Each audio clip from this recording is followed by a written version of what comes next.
Namorar é bom, né? Fazer crinha-cunhaca, aquela sem vergonhicezinha, né? É bem gostosinho. Mas você já pensou que se você fizer de maneira descuidada, isso pode te gerar problemas para toda a vida? Inclusive, pode te levar à morte?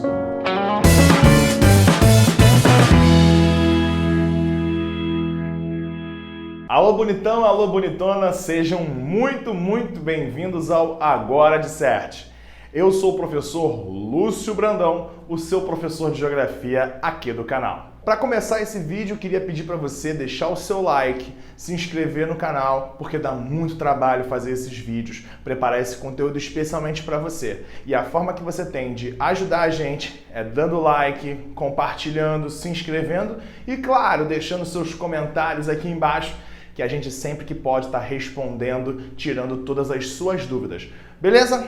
O assunto de hoje é o crescimento da DST no mundo, principalmente entre os jovens, sempre dando aquele focozinho no Brasil, é claro, tá? Bom, para começar esse assunto, queria te lembrar que eu vou falar rapidinho de trazer algumas informações que são chaves nesse processo. Depois, logo depois, vem a professora Sabrina Oliveira, que vai te ajudar a organizar o pensamento, construir uma redação sobre esse tema e dar opções de solução para resolver este que é um grandíssimo problema que nos assola. Como você sabe, as DSTs são as doenças sexualmente transmissíveis e elas estão crescendo exponencialmente no Brasil. Só para você ter uma noção, em 6 anos, segundo a Secretaria Estadual de Saúde de São Paulo, cresceu 603% o número de casos. Foram 2.694 em 2007 para 18.951 em 2013. Nesse curto espaço de tempo, a gente teve esse boom das DSTs, segundo a Secretaria de Estado só de São Paulo. Alguns especialistas vão dizer que a prevenção e o combate às DSTs foi ficando esquecido ao longo do tempo, devido à facilidade de tratamento, o fácil acesso a ele e o baixo custo. Então foi se tornando popular. Não vamos esquentar a cabeça com isso não. Deixa para depois, a gente resolve e aí a coisa vai se aumentando, vai crescendo, se proliferando cada vez mais. O Ministério da Saúde, por exemplo, calcula o número da presença de sífilis em gestantes. Ele tem esse registro aí bem importante. Para você ter uma noção, de 2005 para 2013, os casos pularam de mais ou menos 1.800 para mais de 21 mil casos. Um aumento de mais de 1000% nos casos de sífilis entre as mulheres grávidas. Segundo o levantamento do próprio Ministério da Saúde feito em 2009, cerca de 10 milhões de brasileiros já tiveram algum tipo de sintoma de DST, entre eles lesões, corrimentos e verrugas lá nos órgãos genitais. Infelizmente, muita gente desinformada ainda acha que apenas pessoas promíscuas têm tendência a pegar ou não a DST. E isso é uma grande inverdade, porque na verdade as DSTs elas podem atingir a qualquer pessoa sexualmente ativa, independente da classe social, cor, raça, credo, qualquer pessoa pode pegar uma DST. Basta que ela realize sexo de forma insegura. Então todo mundo que pratica o sexo de qualquer idade, não interessa se você é novinho ou velhinho, você pode pegar a DST, basta que você pratique o sexo de forma insegura. O CDC, que é o órgão americano de saúde, ele alerta para um boom das DSTs entre os jovens de 18 a 24 anos de idade. Vai dizer que 53% dos casos de gonorreia e 65% dos casos de clamídia são causados nessa faixa etária, entre 18 e 24 anos. E aí muita gente pergunta, mas por que essa galera, apesar dos pesares da informação, da internet, prefere fazer sexo inseguro? Algumas das justificativas são essas. Pô, fala sério, cara, usar camisinha reduz o prazer, tá ligado? Pô, esse negócio de botar camisinha é mó difícil, cara. Acaba quebrando, perde o ritmo, tá ligado? Perde o ritmo do jogo. Pô, vou te falar, não gosto muito dessa parada não, moro? Porque, pô, isso aí prejudica muito o lance da ereção, sabe? Pô, tu tá lá, feliz e contente, firme e forte, certo e ereto do que vai acontecer, aí você bota aquela capa de chuva em cima, sei lá, a coisa vai dando uma tristeza, uma amolecida, uma vacilo. Não, vou te dizer, pô, nem sempre eu tenho a mão, sabe? Esqueço, pô, às vezes a coisa acontece meio que por acaso, do nada, é pá, pum, pá. E aí, pô, vou ter que ficar preocupado em ver camisinha, coisa assim. Além disso, usar camisinha é que nem chupar bala sem tirar o papel, tá ligado? É complicado. Vou te dizer, 4 em cada 10 jovens de 18 a 29 anos disseram na pesquisa Juventude, Comportamento e DST de 2012 que não utilizaram preservativos na sua última relação sexual. Além disso, existe um outro fator muito importante. Para muitos desses jovens, as DSTs, o HIV, por exemplo, o HPV, parecem coisas do passado, coisas que ficaram lá bem distantes. Afinal de contas, muitos deles não perderam amigos e até mesmo os seus ídolos. Aquela ebulição dos anos 70, 80 e 90 da AIDS se espalhando pelo mundo, aonde grandes ícones da música, pessoas conhecidas, parceiros de cada dia, perderam suas vidas por causa do vírus do HIV. Então isso ficou distante, como se fosse algo no passado, que no presente fosse diferente, né? Muitos vão discutir, não, mas hoje em dia existe o coquetel para o HIV. Sim, existe um coquetel que melhora em muito a qualidade de vida das pessoas que têm o vírus. Porém, não é a cura, ainda não temos a cura disso. O que é um perigo muito grande. E que a gente acaba relaxando, porque, puxa, não, isso é coisa dos anos 80, anos 90, agora isso não acontece mais. E esse é um grande equívoco. É importantíssimo que a gente lembre que as pessoas elas só se previnem daquilo que elas conhecem. Por isso, é importante intensificar, sim, o debate e a discussão sobre o sexo em todos os aspectos e em todos os lugares. Muitas famílias não gostam do debate sobre sexo e esperam um momento que acham que é certo para discutir com seus filhos, para falar com seus filhos sobre esse assunto. Fica uma coisa mais ou menos assim. Opa! Ô meu filho, tudo bem? Que bom que você chegou em casa, rapaz. Pô pai, fala aí. Olha, vem aqui que eu preciso dar um papo com você, tá? Eu preciso muito falar com você. Pode dizer, pai. Pode dizer o que é que o senhor quer conversar comigo. Então, eu acho que é o momento da gente conversar sobre um assunto muito importante. É hora da gente conversar sobre algo muito importante para você, que você pode não conhecer muito, mas papai tá aqui para te explicar. Então, meu filho, papai queria falar com você sobre sexo. Pô, pai, super maneiro você querer conversar sobre isso comigo, sabia? Poxa, acho bacana você dar essa abertura pra gente ter essa conversa, muito maneiro. Pô, mas fica tranquilo, pode perguntar o que você quiser que eu te explico. Eu tô sacando tudo sobre essa área. Inclusive, não sei se é o melhor momento pra dizer, mas queria dizer que a Gabi, a minha namorada, hein, a gente deu mole e ela tá grávida. Muitas das vezes falar sobre sexo é um tabu para determinadas famílias e é preciso naturalizar esse processo. Infelizmente, tanto na família quanto na escola, é proibido ainda ter um debate mais aberto sobre o sexo. Muitos candidatos conservadores acham que o fato de conversar sobre sexo vai instigar as pessoas a fazerem sexo. Quando não, na verdade, vai impulsionar o uso de preservativos, vai impedir muitos estupros que acontecem e às vezes a vítima nem sabe que foi estuprada. Então, tudo isso vai permitir uma melhoria da qualidade de vida desses jovens que vão ser os futuros adultos. É preciso quebrar com essa ideia do conservadorismo. Por exemplo, eu sou professor de geografia. Você acha que lá no ensino fundamental, lá no ensino infantil, não existe matéria de geografia? Claro que existe. A gente fala de geografia lá para o Fundamental 1, lá para os pequenininhos. Explica para eles coisas básicas sobre o mundo, mas é o embrião da geografia que está ali presente. No terceiro ano do ensino médio, os assuntos são complexos, mas tudo começou a ser construído lá embaixo, lá com os pequenininhos. A mesma coisa é falar sobre sexo. Sexo faz parte da vida. Sexo é vida, como diz uma propaganda de televisão.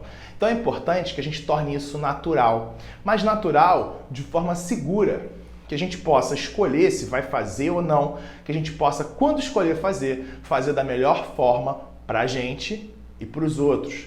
É preciso quebrar esse paradigma, é preciso quebrar esse tabu. E para começar a discutir um pouco mais sobre isso, eu vou ter que chamar ela, que é a poderosa, ela que é a professora Sabrina Oliveira. Segura aí. Tchau! Fala, Creidinho, tudo na paz? Sou eu, professora Sabrina Oliveira, uma das suas professoras de redação do Agora Disserte.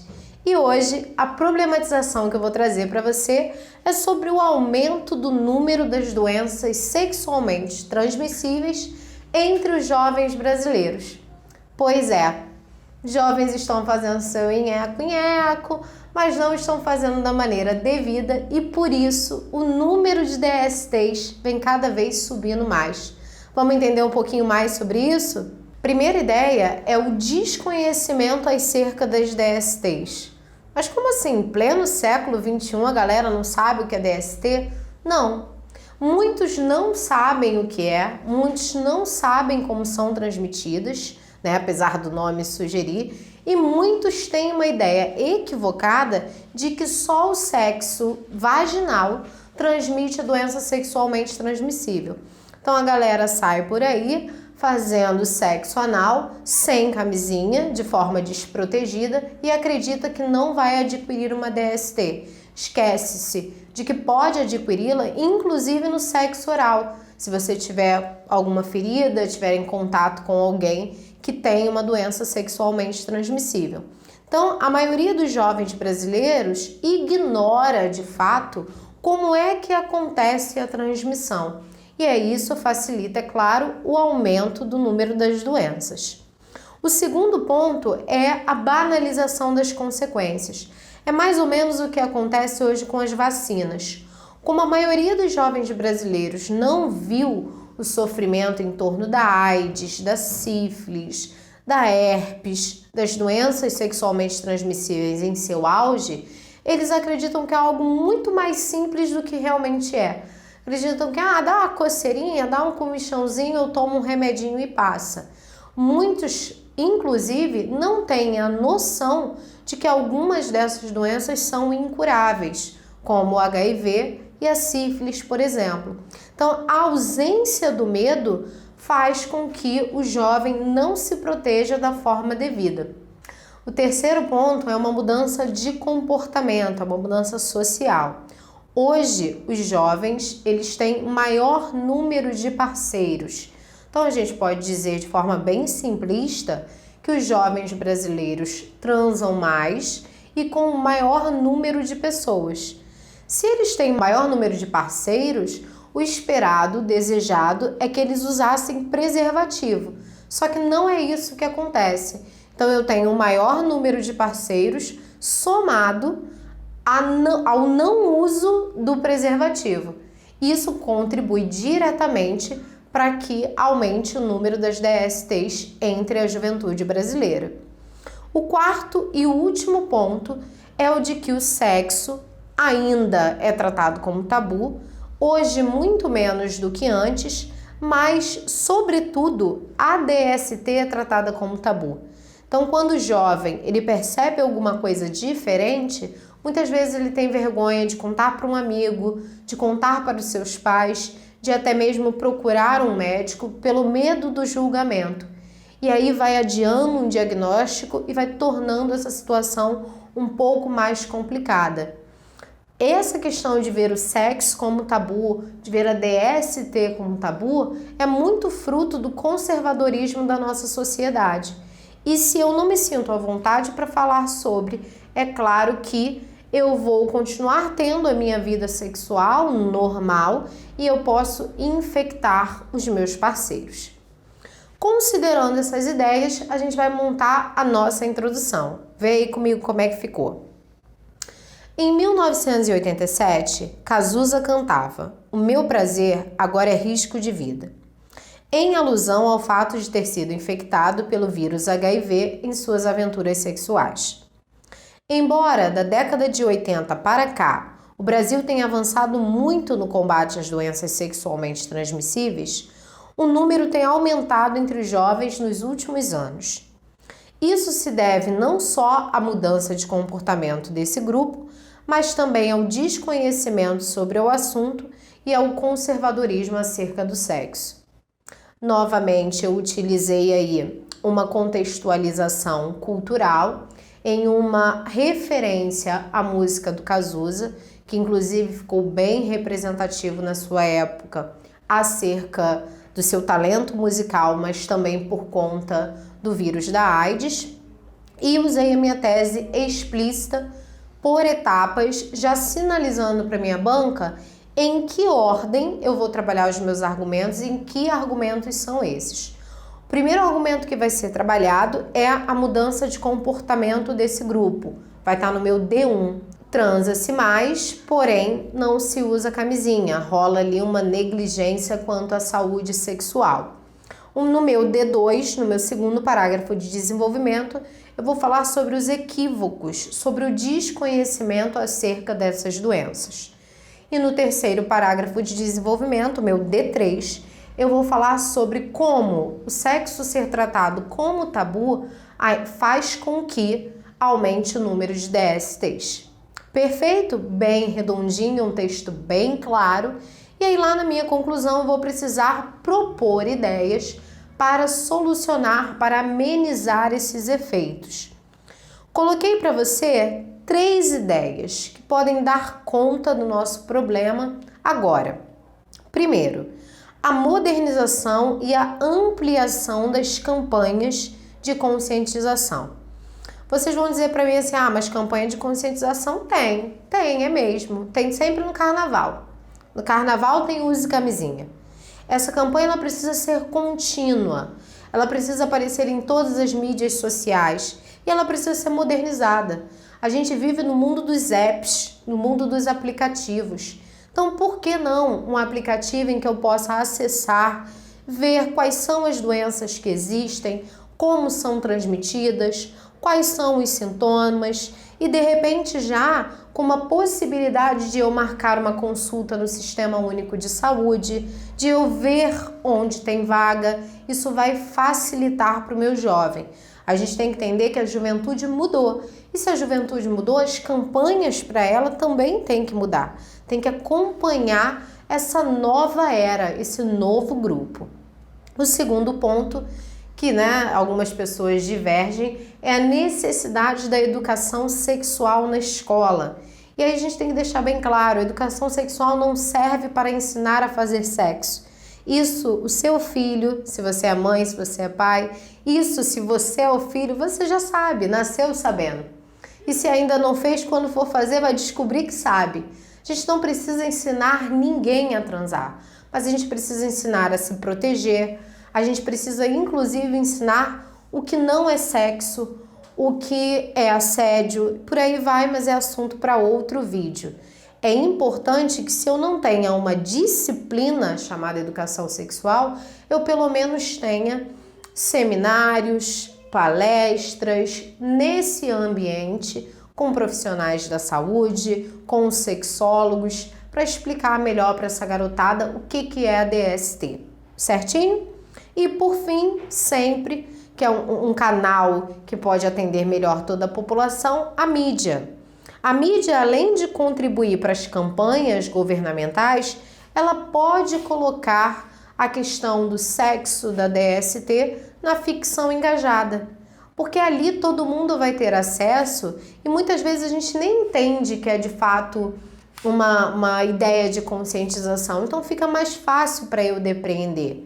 Ensina lá numa novela como é que se transmite, quais são as consequências. Fala sobre a importância de eu falar sobre sexo em casa. Isso pode evitar muitos problemas. Se você gostou do nosso conteúdo, da nossa aula bacanuda de hoje, já deixa o seu like pra gente. Se você não se inscreveu, tô de mal com você, tá? Pra gente poder fazer as pazes, se inscreve aqui, ativa o sininho das notificações para não perder nada, porque semana que vem tem muito mais conteúdo para você. Um beijo e até a próxima!